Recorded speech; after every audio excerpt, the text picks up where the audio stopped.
বাংলাদেশের জরুরি অবস্থা চালু করতে চান সেনাপ্রধান ওয়াকার এবং সেই নিয়ে বিস্ফোরক দাবি।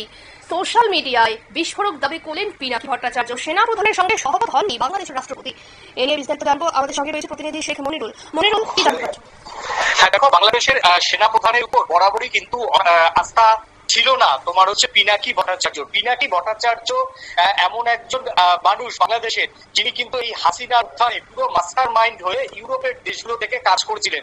সেটা কখনো ছাত্র নেতাদের বিভিন্নভাবে তিনি ফান্ড পাঠিয়েছেন, কখনো বিএনপি কে তিনি বিভিন্নভাবে সহযোগিতা করেছেন, কখনো তিনি জামাতকে বিভিন্নভাবে সহযোগিতা করেছেন।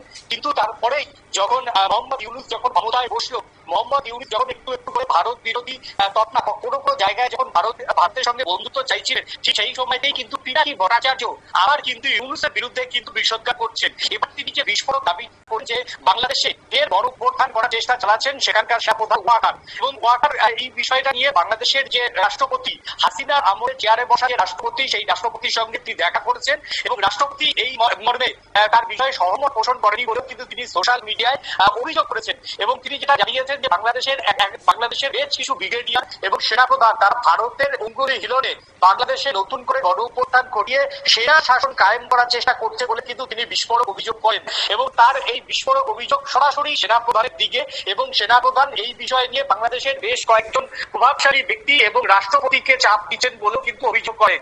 এই মুহূর্তে তিনি যেটা দাবি করেন যে যদি এই গভর্নমেন্টে বাঁচতে হয় তাহলে সেনাপ্রধানের এগেইনস্টে যাতে ব্যবস্থা না হয়, তিনি কিন্তু সেই রকম তো সোশ্যাল মিডিয়ায় দাবি করেছেন। যদিও এই তার দাবির উপরে এখনো পর্যন্ত কোনো ছাত্র নেতারা সেইভাবে কোনো বক্তব্য রাখেনি, ইউনের দপ্তর থেকেও কিন্তু সেইভাবে কোনো বক্তব্য আসেনি, রাষ্ট্রপতি ভবন থেকেও কিন্তু এই সপক্ষে বা বিপক্ষে কোনো বিবৃতি আসেনি, বা সেনাপ্রধানের দপ্তর থেকেও কিন্তু এর পাল্টা কোনো বিবৃতি আসেনি। তবে ইউনূসের দেশে এখনো পর্যন্ত পিনাকি ভট্টাচার্য কিন্তু সে দেশে ফেরেনি। সে কিন্তু ইউরোপের কান্ট্রিতে ফ্রান্স বা স্পেনের সম্ভবত রয়েছেন, সেখান থেকে বসে কিন্তু এই পোস্টটি তিনি করছেন। কিসের ভিত্তিতে এই পোস্টগুলো তা নিয়ে কিন্তু বাংলাদেশের মধ্যে কিন্তু আলোড়ন তৈরি হয়েছে।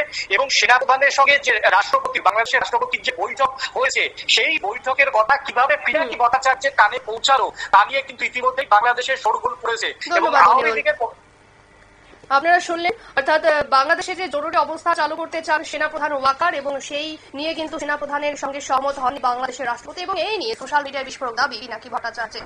সংবাদ এখনকার মতো এই পর্যন্ত। পরবর্তী খবরের জন্য অবশ্যই চোখ রাখুন স্প্যান গার্ডের পর্দায়। নমস্কার।